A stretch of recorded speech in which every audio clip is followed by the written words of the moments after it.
আজ রান্না করব কাঁচা টমেটো দিয়ে রুই মাছের ঝালের রেসিপি।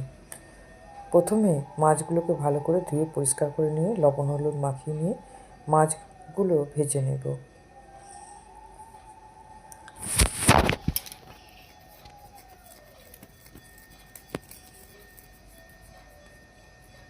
গ্যাসের উপরে একটা কড়া বসিয়ে বেশ খানিকটা সর্ষের তেল দিয়ে তেল গরম হয়ে যাওয়ার পরে মাছগুলো এক এক করে দিয়ে দেবো, দিয়ে ভালো করে ভেজে নেব।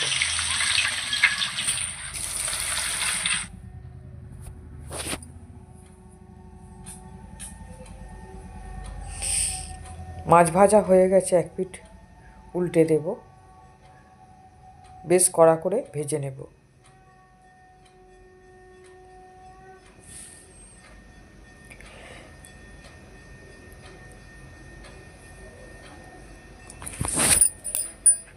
মাছ ভাজা হয়ে গেছে, তুলে নিলাম, নিয়ে আবার মাছ দিয়ে দিলাম।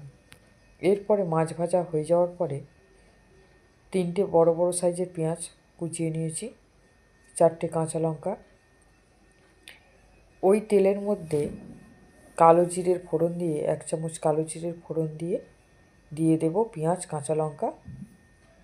এরপরে পেঁয়াজ ভাজা হয়ে এসছে, দেব পরিমাণ মতো লবণ, দিয়ে ভালো করে নেড়ে নিয়ে 1 চামচ হলুদ গুঁড়ো 1 চামচ লঙ্কা গুঁড়ো দিয়ে নেড়ে নিয়ে দেব 5-6টা কাঁচা টমেটো কুচি, দিয়ে ভালো করে নেড়ে চেড়ে নিয়ে অল্প একটু চিনি দিয়ে দেব, দিয়ে পরিমাণ মতো জল দিয়ে দেব। তরকারি ফুটে গেছে, মাছগুলোকে ভেজে রাখা মাছ দিয়ে দেব, দিয়ে উপর থেকে ধনেপাতা কুচি দিয়ে ভালো করে নেড়ে চেড়ে নিয়ে কিছুক্ষণের জন্য ঢাকনা দিয়ে দেব। মাছের ঝাল কাঁচা টমেটো দিয়ে রেডি হয়ে গেছে, নামিয়ে নেব।